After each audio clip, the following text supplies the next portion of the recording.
आज जन्मदिन है ओशो का, उसी का सेलिब्रेशन है। स्वामी जी ने बहुत सुंदर आयोजन किया है।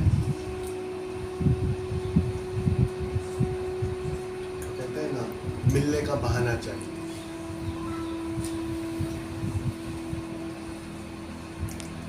लेकिन ध्यानियों के लिए एक अलग सूत्र है, खोने का बहाना चाहिए।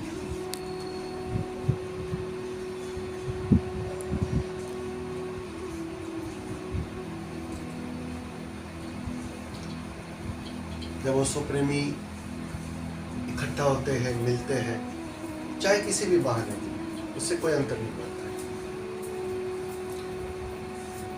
बुनियाद में तो बात एक ही है, बस उसका रंग चढ़ जाए, उसकी मस्ती चढ़ जाए, उसका नशा लग जाए, क्योंकि वो आखिरी नशा है। इससे आगे कोई नशा नहीं है। ये एक ही नशा है जो सारे नशे फीके कर देता है, परमात्मा का नशा। वो परमात्मा है तो वो तुम्हें भी अपने रंग में ढालना चाहता है। तो ये सारा आयोजन, ये सत्संग, ये मिलना, मिलने के बहाने ध्यान में डूबना, कलेक्टिवली बहुत सपोर्ट करता है, निश्चित ही सपोर्ट करता है। जैसे जैसे तुम इससे गुजरते हो काफी समय तक, घर पर भी ध्यान करते हो, फिर वापस ऐसी कोई शिविरों में जाते हो, थोड़ा और गहरा रंग चढ़ जाता है, उस रंग को लेकर घर पर आते हो, फिर थोड़ी डुबकी लगाते हो, तो वो जो डुबकी लगती है ना, बार बार चढ़ा हुआ रंग, वो रंग ले आता है, तुम्हारे अंदर रंग ले आता है। तुम ताकतवर होने लगते हो। पहले तुम कमजोर थे, मोहताज थे, इस कलेक्टिव ऊर्जा के मोहताज थे, किसी ऊर्जा क्षेत्र के लिए मोहताज थे, क्योंकि कमजोर थे। लेकिन जब तुम एक सातत्य बनाते हो ना, तो धीरे धीरे धीरे तुम उस अर्थों में चार्ज हो जाते हो, तुम ताकतवर होते जाते हो, तुम्हारी क्षमता बढ़ती जाती है, तुम स्वयं ऊर्जावान होने लगते हो, तुम्हारी कुंडलिनी सहज ही ऊर्जा को बाहर प्रकट करने लगती है, जो पहले नहीं था। पहले दिन बिल्कुल नहीं था वो, पहले दिन चाहिए था कोई जो हर तरह से सहायता करे। लेकिन जब आप रोज रोज ये श्रृंखला जारी रखते हो, तो अब तुम ताकतवर होने लगे, और जैसे जैसे तुम ताकतवर होने लगे, तुम्हारी कुंडलिनी सहज ऊर्जा को प्रकट करने लगी, तो तुम पाओगे तुम्हारी चारों ओर वह ऊर्जा सहज ही बहना शुरू हो गई। वैसे वैसे बाहर के सारे आलंबन फिर फीके पड़ने लगे, कमजोर पड़ने लगे। जो शिविर में घट रहा था, जो शिविर में गहराई आ रही थी, मस्ती आ रही थी, किसी के सानिध्य में मस्ती आ रही थी, किसी के प्रेम में मस्ती आ रही थी, तुम पाओगे वह घर पर सहज आने लगी। तो वो क्षमता जैसे जैसे तुम विकसित करते जाओगे, तुम पाओगे अब सारे सहारे व्यर्थ होने लगे, क्योंकि तो अब तुम ही ताकतवर हो। तो जो मस्ती यहां पा रहे हो, वो अपने घर पर, अपने बेडरूम पे आना शुरू हो जाएगी। तुमने वो कला विकसित कर ली। फिर एक दिन सारे सहारे व्यर्थ हो जाएंगे, गुरु तक व्यर्थ हो जाएगा, वो आखिरी सहारा, वो तक व्यर्थ हो जाएगा। लेकिन तब तक बहुत मूल्यवान है सारे सहारे। किसी को व्यर्थ मत समझ लेना। तुम अगर मरून रोब पहन रहे हो वो भी मूल्यवान है। तुम माला पहन रहे हो, बिल्कुल मूल्यवान है। किसी के लिए वो निर्मूल्य हो गई। उसको देखकर तुम मत छोड़ देना,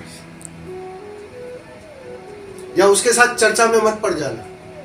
मैं ज्यादातर लोगों को देखता हूं उसी चर्चा में होते हैं, तुमने क्यों नहीं पहनी और तुम क्यों पहन रहे हो, बस दोनों झगड़ते रहते हैं।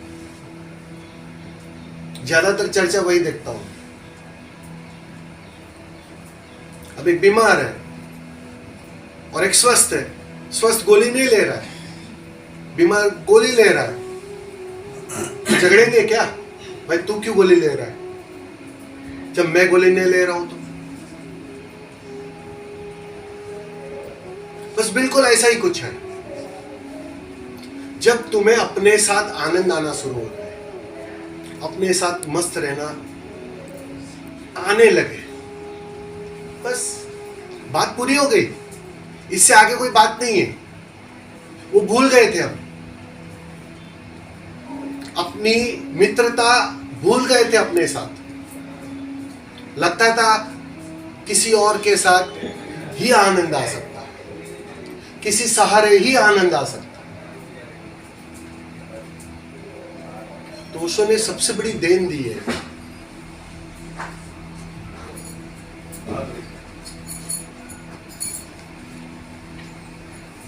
सबसे बड़ी कला दी है उन्होंने। ओशो की अगर इस सदी को सबसे बड़ी देन है ना, सबसे बड़ी भेंट क्या दी हो, कोई बताएगा?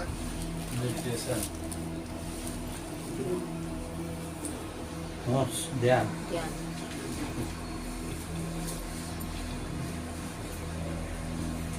और कोई? सरल सा आंसर है, ध्यान। अपना शिष्य बना, अपना शिष्य बना। नहीं, वो तो ठीक है।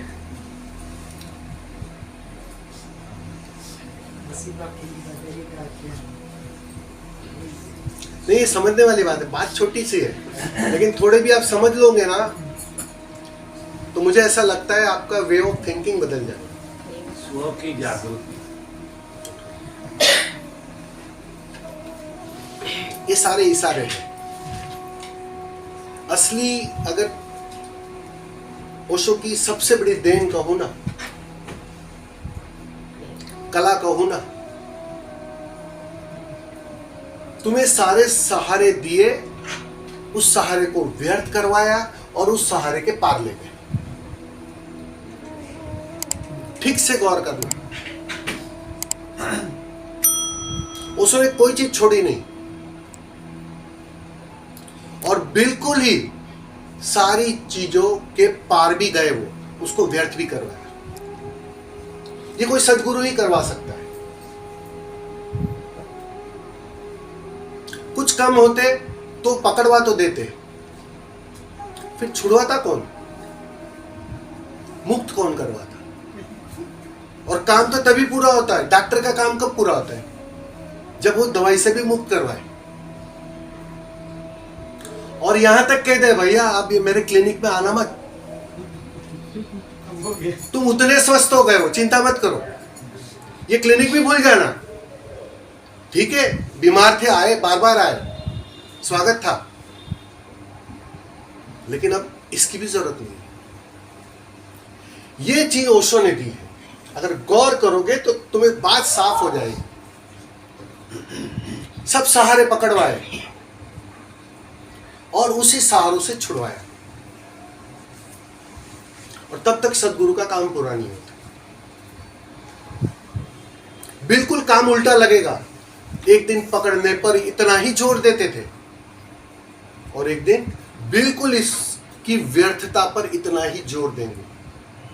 यही सद्गुरु का लक्षण है।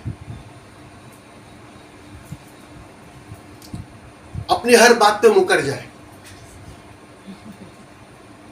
तुम्हें थोड़ी बात अटपटी लगेगी कि उल्टी बात कर रहे हैं, लेकिन मैं सत्य कह रहा हूं। यही सद्गुरु का लक्षण है, अपनी हर बात पे मुकर जाए। क्योंकि वो क्षण जी भी है, इस पल में जी रहे हैं।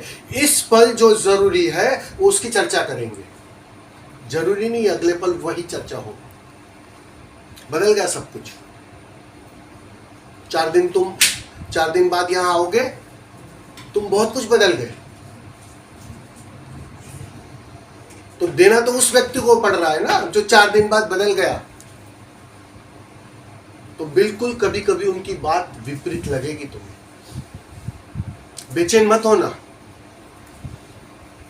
बिल्कुल सही चिकित्सक है ये। ऐसा ही होता है चिकित्सक, बिल्कुल ऐसा ही होता है। पहले दवाई पर जोर देगा और फिर दवाई छुड़वाने पर जोर देगा, तब बात पूरी होती। तो मैं तो ऐसा समझता हूं, ठीक है आप बोल रहे हो ध्यान, लेकिन ध्यान से भी उन्होंने ही छुड़वाया, अगर ठीक से समझोगे तो।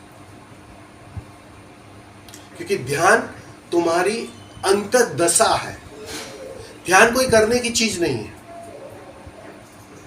विद्या दी उन्होंने, लेकिन परिणाम में जो घटा उसका नाम ध्यान है।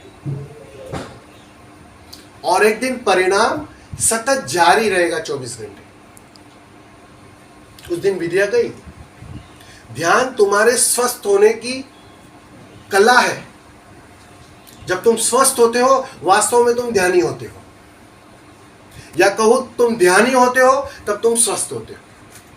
ये एक ही बात है, कहने के 2 ढंग है। स्वास्थ्य और ध्यान को अलग मत समझ लेना। और मैं आपके शारीरिक तल के स्वास्थ्य की बात ही नहीं कर रहा हूं, मन के तल की बात है। तो उस स्वास्थ्य को सद्गुरु ने दिया है।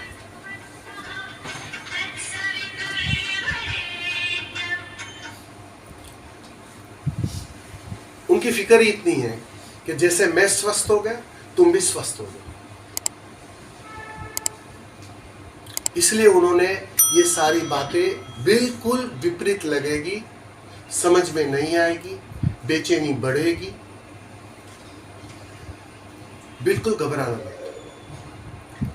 उसका काम ही यही है, तुम्हारी बेचैनी बढ़ाना, ताकि तुम स्वस्थ हो सके। तो यही सबसे बड़ी देन है, मैं समझता हूं। सब कुछ दिया और सब कुछ छीन लिया। तो बच्चे को खिलौना देते हैं ना, खिलौना पकड़वाया और बस जैसे ही उम्र हो गई, जैसे ही समझ आ गई, तो सारे खिलौने छीन लिए। ये काम होता है सद्गुरु। तो उसके लिए धन्यवाद देंगे, आज देंगे ना, सेलिब्रेट करेंगे। 1-2 विधि भी करेंगे छोटी, और फिर सेलिब्रेशन भी करेंगे। थोड़ा ब्रेक लेंगे, सेलिब्रेशन करेंगे, बाय टॉक करेंगे। ठीक है ना स्वामी जी, खबर ऐसे ही है ना।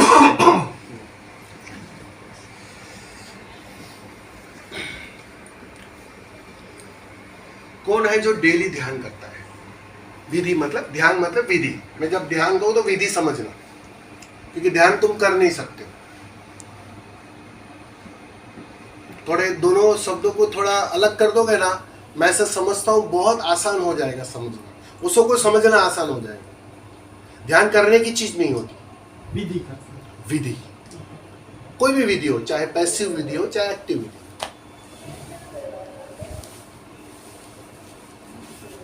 सुनो,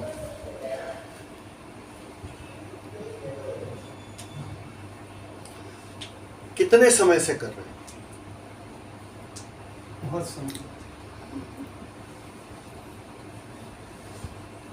बहुत सारे लोग बहुत समय से कर रहे हैं, सालों। अब मैं एक कठिन प्रश्न पूछता हूं,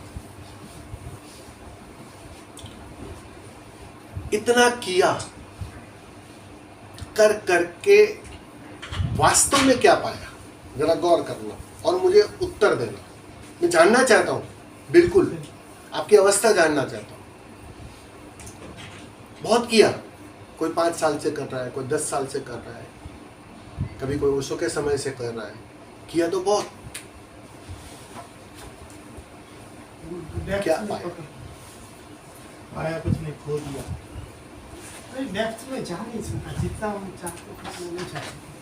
वो ऐसे ही ऊपर से काम करते रहे, खुदाई अंदर नहीं हुई।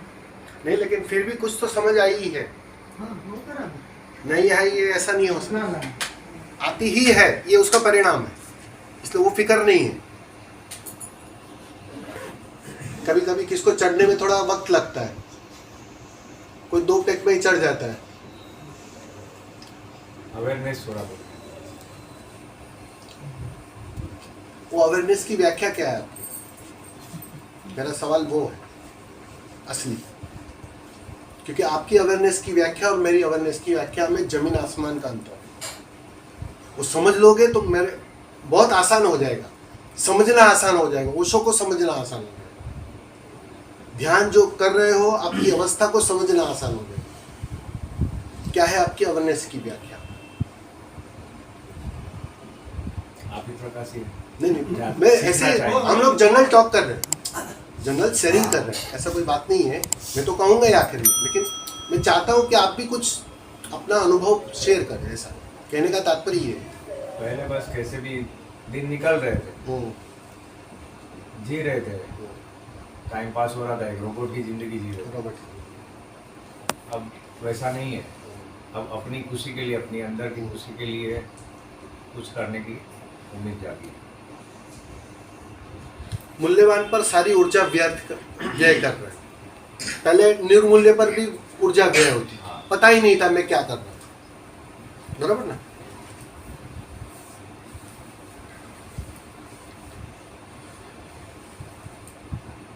ठीक से अगर गौर करोगे, जितना भी आपने किया है उसके परिणाम में आपको कुछ मिला नहीं है। अगर गौर करोगे तो आपको कोई ईमानदारी से पूछेगा और आप ईमानदारी से उत्तर दोगे तो आपके पास कोई उसका उत्तर नहीं है कि क्या मिला। हाँ, एक समझ आई कि कर करके करने की व्यर्थता समझ आई, दौड़ दौड़ के दौड़ने की व्यर्थता समझ आई, उसकी समझ की मात्रा बढ़ी। अगर गौर करोगे तो ये परिणाम हुआ है। 10 साल किया, कर करके थके, पूरी, मैं इतना मानता हूं आपने पूरे संकल्प से किया, ये मैं स्वीकार करता हूं। आपने दाव पूरा लगाया, मैं उसमें कोई 19-20 नहीं कह रहा हूं, लेकिन जितना आपने किया उसके परिणाम में समझ इतनी बढ़ी कि यहां करना व्यर्थ है, सारा करना व्यर्थ है। और जैसे ही वह समझ गहरी हो जाएगी ना, एक दिन 100% हो जाएगी, उस दिन तुम ध्यान में प्रवेश कर जाओगे। उस दिन तुम्हारा ध्यान कोई छीन ना सकेगा, ना कोई बाहर की परिस्थिति, ना बिल्कुल विपरीत परिस्थिति। क्रोध में भी तुम्हारा ध्यान जारी रहेगा, पीड़ा में भी तुम्हारा ध्यान जारी रहेगा। जब भगवान जी, मैं तो ध्यान कंटिन्यू नहीं कर रहा हूँ बहुत टाइम से, जो आप अभी बताए इनको सुन के भी ये चीज़ें अंदर ऐसा हुआ है। सुन के भी बहुत टाइम से मैं सुन रहा हूँ, तो ये चीज़ें लगती है कि सब व्यर्थ हैं चीज़ें। तो बात तो सुनने से ही बन जाती है, सुनने से भी वहाँ पहुँच सकते हैं, ऐसा बात तो सुनने से ही बन जाती है। लेकिन सुनने से, वो कहते हैं ना, बुद्ध ने कहा था ना, घोड़े 4 प्रकार के होते हैं। अब सिर्फ सुनने से तुम समझने को राजी नहीं हो तो थोड़ा करवाना पड़ता है, करवा के थकवाना पड़ता है। और जब ठीक से थक जाते हो ना, तब तुम बैठने को राजी हो जाते हो। ये सारी प्रक्रिया, सारा प्रोसेस उतना ही है कि ठीक से कर लो ताकि जल्द से जल्द करने की व्यर्थता समझ में आ जाए। और जिस दिन करने की व्यर्थता समझ में आ जाएगी ना, उस दिन तुम विश्राम में चले जाओगे, और उसी विश्राम का नाम ध्यान है। फिर वो विश्राम ऑफिस में जाने के समय भी जारी रहेगा, वो विश्राम नींद लेते समय भी जारी रहेगा। किसी से बातचीत कर रहे हो, वो विश्राम तुम्हारा छीन नहीं सकेगा कोई, क्योंकि सारी मन की जो प्रोसेस है ना, वो सिर्फ भागने की, दौड़ने की है, बेचैनी की। ध्यान पहली बार तुम्हें विश्राम में ले जाता है। और जिस दिन 100% तुम विश्राम को उपलब्ध हो जाओगे ना, उस दिन बात पूरी हो जाएगी। ओशो ने सबसे बड़ी देन ये दी है कि तुम्हें उस प्रोसेस से गुजारा है। तुम ठीक से जल्द प्रोसेस से गुजर जाओ, ठीक से कर लो, कर करके थक जाओ, हार जाओ। ये जो विधियां दी है ना, उसमें तुम्हारी हार सुनिश्चित है। तुम भ्रांति में मत रहना कि किसी दिन ठीक से विधि कर लूंगा, एनलाइटनमेंट घट जाएगा। कभी नहीं घटेगा, क्योंकि वहां जीत होती ही नहीं है। विधि तुम्हें दी इसलिए गई है ताकि तुम ठीक से हार जाओ। तुम्हें एक बात समझ में आ जाए कि मेरे करने से कुछ नहीं होने वाला। कौन समझाएगा ये बात आपको? पापा समझाएंगे, समझ जाओगे? मम्मी समझाएगी, समझ जाओगे? गुरु बेचारा बोल बोल के थक जाता है, फिर भी कहां समझते हो? वो तो अनुभव से ही समझना पड़ता है, कर करके थकना पड़ता है, हारना पड़ता है। गौतम बुद्ध भगवान के साथ भी ये हमारे सामने तो रोज उदाहरण है ना। किसी को पूछो शादी के बारे में, सब बोले शादी करनी है। वो बेचारा 10 साल से शादी करके बेचैन हो रहा है, वो रोज सलाह दे रहा है उसको, शादी मत करना। वो रुकता है क्या? हम इसको बोलते हैं नहीं कर, हाँ? हम इसको बोलते हैं मत कर। बेटा है, दोस्त है। कुंवारा है। अच्छा तो किधर भी बैठा है फिर तो। नहीं, मैं आपको एक स्टोरी बताता हूँ। मेरा ही कजिन है, वो बेचारा 38 के अब हो गया था, लेकिन उसकी बेचैनी, शादी करनी है। सब लोग कर लिए, छोटे छोटे भाई लोग ने कर लिए, मैं रह गया। वो हो जाएगी शादी।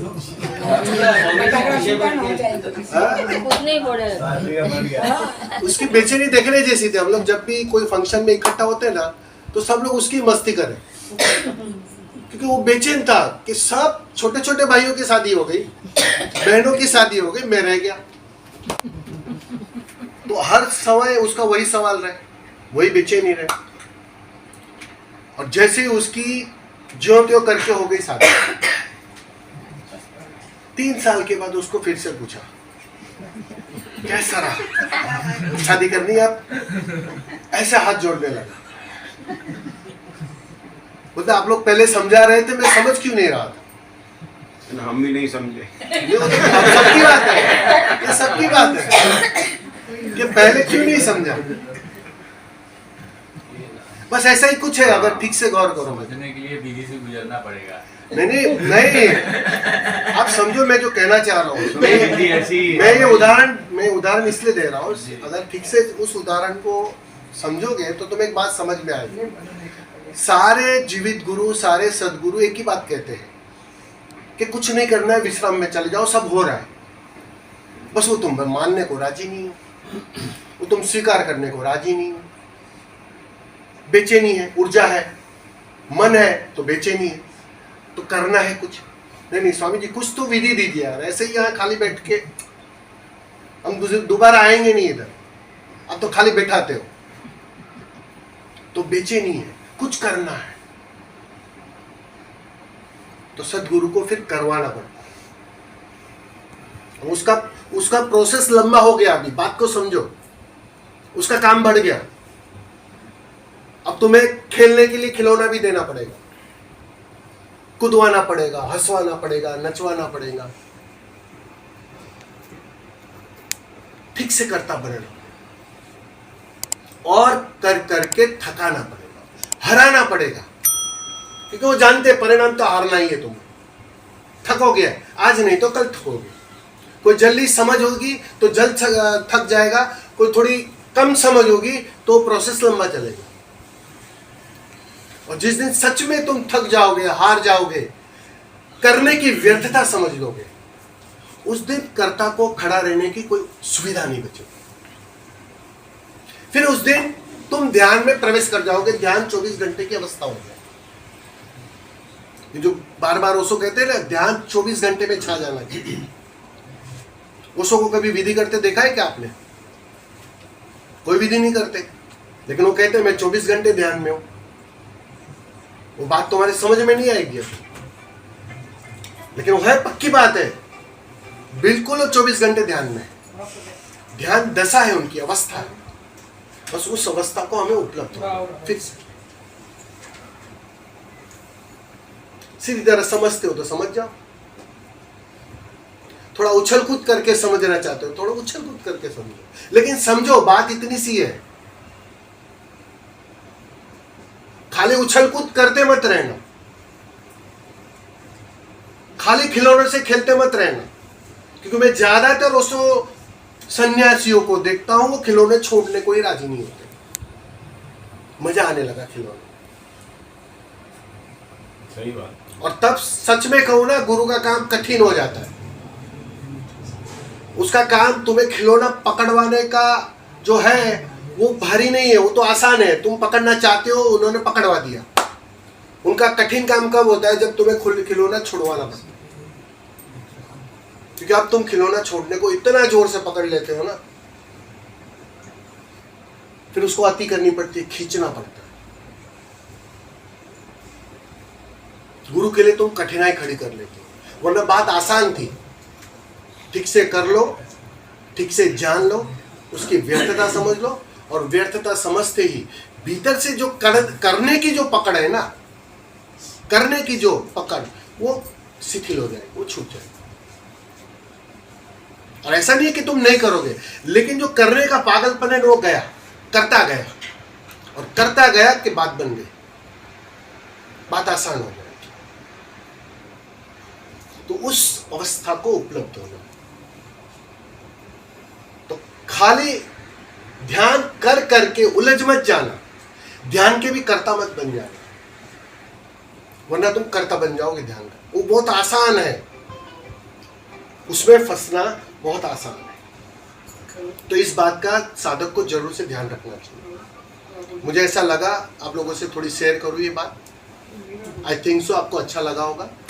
मुझे तो बहुत अच्छा लगा। तो उसका थोड़ा अवेयरनेस, एक्चुअली जो आपको होश रखने को कहा गया है ना, कि होश रखना चलने में बैठने में, वो एक्चुअली वो चलने बैठने के लिए नहीं कहा गया, वो होश यहाँ रखने को कहा गया कि कहीं तुम जाने अनजाने पिछले रास्तों से करता मत बन जाना, वरना तुम ध्यान के भी करता बन जाओ। वहाँ होश रखना, वहाँ थोड़ा जागृत रहना, क्योंकि वहाँ संभावना ज़्यादा है तुम्हारे फंसने की। आसान है बात, तुम करता हो ही जाओगे, अब तुम ध्यानी हो जाओगे, अहंकार खड़ा हो जाएगा। तो वहाँ थोड़ा सावधान रहना, वहाँ थोड़ा होश रखना, थोड़े जागृत रहना, तो बात आसान हो जाएगी। तो कहते हैं ना, चीज का उपयोग किया, उसका रस निचोड़ लिया, उसकी व्यर्थता देख ली, और तुम आगे निकल गए। बात पूरी, साधना पूरी। इससे आगे कोई साधना नहीं है। ये कोई कुंडलिनी कोई चक्र बक्र, कोई चीज कोई मूल्यवान है ही नहीं। साधना इतनी है, बस तुम्हें समझ आ जाए कि यहाँ हो रहा है, मैं कर नहीं रहा हूं। तो ओशो की सबसे बड़ी देन है, इस बात को मत भूलना। इस सहारे को मत पकड़ लेना। सहारे इसलिए दिए गए हैं ताकि ठीक से तुम बेसहारा हो जाओ। ये बात तो मैं मानता हूँ, सब हो रहा है, बिल्कुल। कोई शक्ति है हमें करवा रही है। समथिंग एल्स, हमारा कुछ है हो रहा नहीं। है।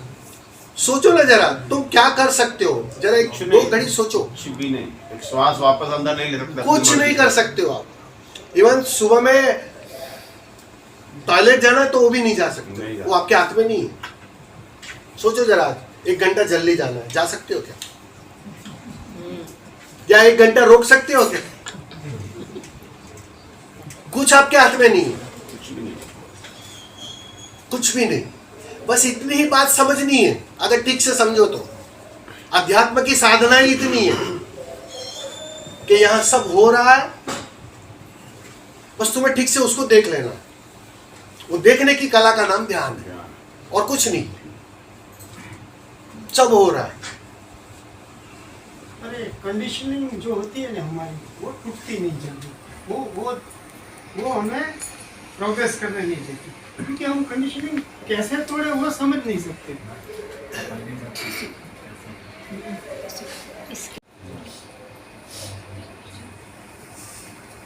वो हिप्नोटिज्म के प्रयोग है।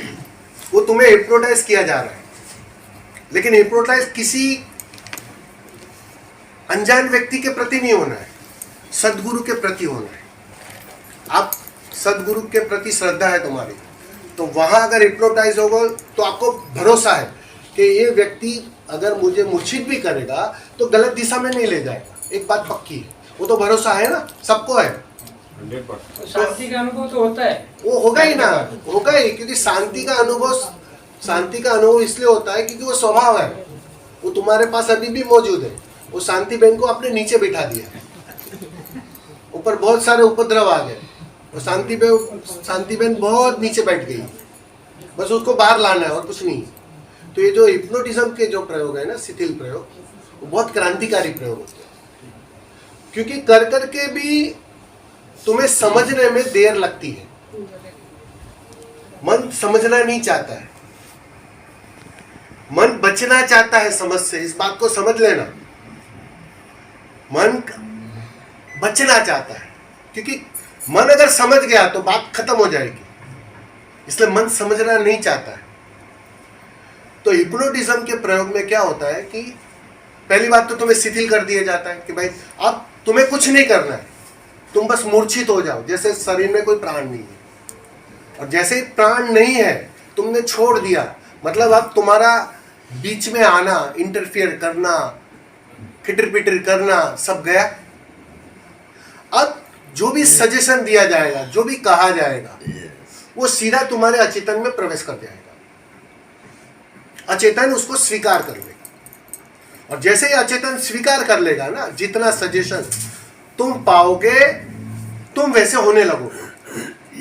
हिप्नोटिज्म में होता क्या है, तुम्हें मूर्छित करके तुम्हें बोला गया तुम कुत्ता हो, तुम कुत्ता हो, तुम कुत्ता हो, तुम उसको स्वीकार कर लो। सच में तुम कुत्ते की तरह बिहेव करने लगोगे, क्योंकि तुम्हारे अचेतन ने स्वीकार कर लिया कि मैं कुत्ता हूं। बस इतनी सी बात है। तो तुम्हारे अचेतन को बस इतना स्वीकार करवाना है कि तुम परमात्मा हो, तुम साधारण व्यक्ति नहीं हो, तुम परमात्मा हो, उतना ही स्वीकार करवाना है। ये सारी जो प्रोसेस है ना, अगर ठीक से वो जो विधियां है ना, वो वही है। दूसरा एक ये अंधकार ध्यान, वो सब बहुत सुंदर। मैं तो हर शिविर में इसी वीडियो पर जोर देता हूँ। वो चाहे तथाता हो, चाहे अंधकार ध्यान हो, चाहे रात्रि ध्यान हो, चाहे वो शिथिल करके बहना मिटना, वो सब ध्यान हो। आप ऐसे शिथिल प्रयोग, क्योंकि देखो शिथिल प्रयोग की सबसे बड़ी खूबी क्या है, आप घर पर कभी भी कर सकते हो उसको, आपके पास कोई दुविधा नहीं है। आपको राह नहीं देखनी कि मैं सेंटर में जाऊंगा तो ही हो पाएगा। बैठना जरूर नहीं है उसमें, क्योंकि सोते ही अच्छा लगता वो है। सोते ही अच्छा रहेगा। हाँ, ठीक है। वो शिथिल क्योंकि का उसमें भी कभी डाउट होता है कि बैठ के नहीं होता। शिथिल की पहली कंडीशनिंग है कि तुम्हारा इंटरफियर बंद हो जाए। तुम बिल्कुल छोड़ दो अपने को, जैसे बिल्कुल मर ही गए। इसलिए मैं पहले ही कहता हूँ, जैसे मर गए हो ना, बस वैसे लेट जाओ। फिर वो कभी विचार आता है कि वो हम लोग पुरखों बोलते थे पहले से, जो सूतेले का भाग्य सोता हुआ। नहीं, तो वो हम अलग वो बात विचार है कि है। सोते ही जिंदगी वो निकल सोतेले का जाएगा। भाग्य, तो हमारा भाग्य ही नहीं है। नहीं वो आगे वो बिजनेस के अर्थों में कह रहे हैं हाँ। कि उस अर्थों में कह रहे हैं। यहाँ तो अच्छा ही लगता है सोने में। देखो, बाहर का नियम अलग है, हाँ, ठीक। बाहर जीतना पड़ेगा, और यहाँ का नियम अलग है, यहाँ हारना पड़ेगा। ये बेचारे सदगुरु की मुसीबत यही है ना, तुम्हें हारने के लिए राजी करवाना है। अब कितना कठिन है, सोचो जरा, काम कितना कठिन है। जीतने के लिए तो तुम राजी हो जाओगे, तुम्हें कहूंगा जीतना है भाई ओलंपिक, तुम कहोगे अरे हमेशा तैयार हूं मैं, क्योंकि वो तो अहंकार भराएगा, हारने को तैयार नहीं हो। सदगुरु का काम बिल्कुल यही है, वो तुम्हें हारने के लिए तैयार कर रहे हैं। वो सारी जो भूमिका रच रहे हैं ना, ताकि तुम छोड़ने के लिए राजी हो जाओ, तुम झुकने के लिए राजी हो जाओ, तुम हारने के लिए राजी हो जाओ। वही स्वीकार भाव जो आ गया पूर्ण स्वीकार में, उसने पा लिया सब। तो बिल्कुल सही है विधि, बहुत सुंदर, और उसको ही करो, बेस्ट है वो तो। आप क्या बोल रहे थे स्वामी जी? कंडीशनिंग जो हमारी होती है, जो जैसा हमारा स्वभाव बना, शायद गुरु भाव से हम कंडीशनिंग लेके आते हैं, तो वो थोड़ा तकलीफ हो जाती है। समझ एक अलग बात होती है, हम आपकी बात समझ तो सकते हैं, लेकिन आपके हिसाब से क्या करने से वो टूटेगी, आपको क्या लगता है? मैं वो पूछ रहा हूँ। वो समझ को और गहरी बनानी पड़ेगी। समझ तो अभी दे ही रहा हूँ मैं। हाँ वही बात है। वो सुन रहे तो जो सुने, जितनी समझ दी मेरे हिसाब से किसी ने नहीं दी, नहीं पर वो कोई भी मास्टर ने नहीं दी। फिर कहाँ समझे आप? समझ गए? नहीं, वो गहरी बात समझना चाहिए पर हम समझ नहीं सकते। वो उनका कहने का मतलब है कंडीशनिंग टूटती नहीं है। मैं समझ रहा हूँ, मैं उनका प्रश्न समझ गया हाँ, वो क्या कहना चाह रहे हैं। और ज्यादातर लोगों का यही प्रश्न है, अगर ठीक से हाँ। देखोगे तो। वो बेचारे यही कह रहे हैं यही कि हम कह अपनी कोशिश तो पूरी कर रहे हैं, संकल्प भी लगा रहे कंडीशनिंग टूटती हैं, क्यों? शिविरों में भी जा रहे हैं, हम्म। दाव भी लगा रहे हैं, लेकिन वो जो बात बननी चाहिए वो नहीं बन रही। कंडीशनिंग वापस आ जाती है घूम फिर के। उसकी वजह एक ही है, ना तुम्हारे करने में कमी है, मुझे पक्का है तुम ठीक से कर रहे हो, ना तुम्हारे दौड़ने में कमी है। कमी कहाँ है? कमी तुम गलत मांग से भरे। अगर गौर करना ठीक से, तुमने गलत मांग खड़ी कर ली है। संसारी तो मांगता है, समझ में आती है बात, क्योंकि उसको भरना है। लेकिन जब सन्यासी मांगने लगे ना, तब दुविधा खड़ी हो जाती। और मैंने सबसे ज्यादा सन्यासियों को भिखमंगा देखा है, वो चाहे अनुभव के अर्थ में, स्वामी जी अनुभव उस लड़की को हो रहा है, मुझे क्यों नहीं हो रहा है ऐसा अनुभव, तो अनुभव की मांग खड़ी हो जाती, बहुत गहरे से गहरे ऊर्जा की मांग खड़ी हो जाती। आप अगर ठीक से देखोगे ना तो आपकी मांगों की मात्रा बढ़ जाती है। ये रुकावट है, ये कंडीशनिंग है। मांग के कारण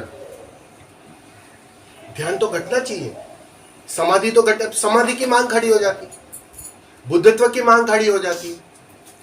तो ये सारी मांगे जो है ना, वो राह का पत्थर बनती है। हिम्मत की कमी भी नहीं हो सकती। मांग बदली तो हिम्मत अपने से आ जाएगी, फिक्र मत करो। लेकिन गलत मांगोगे तो गड़बड़ होती ही रहेगी। कुछ ना कुछ मांगते रहोगे तो गड़बड़ होती मांग का ख्याल तो शायद हमको नहीं आता है। है। ऐसा हम वही यही सोचते हैं। यही गड़बड़ होती है। ये दिखाई नहीं पड़ेगा, अचेतन से उसकी मांग खड़ी हो ही जाती है। वो जो तुम्हारे जीवन का जो प्रोसेस होता है ना जीने का, उसकी एक आदत होती है। वो आदत के कारण वो मांग खड़ी हो जाती है, तुम्हें समझ में नहीं आता, वो मांग बनी जाती है। ध्यान करने की शक्ति मांगे तो वो भी नहीं। शक्ति मांग के क्या करोगे? शक्ति से ही तो सारा उपद्रव है। तुम्हारे पास ज्यादा शक्ति है, वही तो मांग है ना वो। नहीं, तुम्हारे पास जरूरत से ज्यादा शक्ति ध्यान है। होता नहीं तो फिर ये सारा उपद्रव क्यों था? तुम्हारे पास ज्यादा शक्ति थी, इसलिए तुम चैन से बैठ नहीं पा रहे थे। होशों में आते ही वही है जिनके पास ज्यादा शक्ति होती है। ओशो का सवाल नहीं है, कहीं भी जाए बात वो नहीं है, उस इश्यू में मत उलझो। सवाल इतना ही है कि ये शक्ति ही उपद्रव है, उपद्रव है, सही बात। वो तुम नहीं समझ पा रहे हो। उस शक्ति के कारण तुम बेचैन हो रहे हो, इस शक्ति के कारण तुम्हें कुछ ना कुछ करना है। मुसीबत यही तो है ना, मैं समझता हूँ ये बात। ठीक से समझो। मन के पास अगर शक्ति ना रहे तो कोई भी उपद्रव ना रहे, होगा ही नहीं, विचार ही नहीं आएंगे, आएंगे ही। क्योंकि विचार के लिए भी ऊर्जा चाहिए। वो बैंक करप्ट हो गया, अब बैंक करप्ट हो गया, अब क्या देगा तुम्हें? क्या वो खुद खाएगा, क्या खिलाएगा तुम्हें? वो जो हम प्रयोग करते हैं ना निश्चल ध्यान, वही तो करवाते हैं। गाड़ी में पेट्रोल ही मत डालो, पेट्रोल डालोगे तो गाड़ी चलेगी ना। अब बिना पेट्रोल के गाड़ी चलेगी क्या? तो शक्ति है आपके पास, बस समझ चाहिए, एक ठहराव चाहिए। तो धीरे धीरे वो ठहराव आएगा, फिक्र मत करो। सबको आता है, आपको भी आएगा। लेकिन हमारा मन वहां भी खेल कर जाता है, वो अध्यात्म में भी शीघ्रता ले आता है, जल्दी हो जाए। वो पड़ोस वाली को हो रहा है, मुझे क्यों नहीं हो रहा है? मुझे ऐसी गहराई क्यों नहीं आ रही? मेरी कंडीशनिंग क्यों नहीं टूट रही? उनकी टूट गई, मेरी नहीं टूट रही। तो ये जो शीघ्रता आई ना, मतलब क्या किया आपने पता है? मन को फिर से भोजन दे दिया, मन को काम दे दिया कि अब तू बेटा बेचैन हो जा, अब आप छोड़ दो, होना हो तब होगा, कोई फिक्र नहीं है। तुम पाओगे जल्दी हो जाएगी बात, क्योंकि असली सवाल मन की बेचैनी जाए और कोई बात नहीं है। तो वो शीघ्रता के कारण भी मन बेचैन हो जाता है, वो तरंगे खड़ी हो जाती है, फिर से वो भी रुकावट हो जाए। रुकावट हो जाती है। अब तुम पानी में जाके, पानी शांति है, अब पानी में प्रवेश करके पानी को शांत करने की कोशिश कर रहे हो। अब जितना तुम प्रवेश करोगे उतना और तरंगे उठेगी और हलचल होगी। बस ऐसा हो रहा है। ये खेल समझना है खाली, बस। चलो ठीक है, अभी एक विधि करेंगे, ठीक है। बहुत प्यारी सी विधि है। बैठे उठे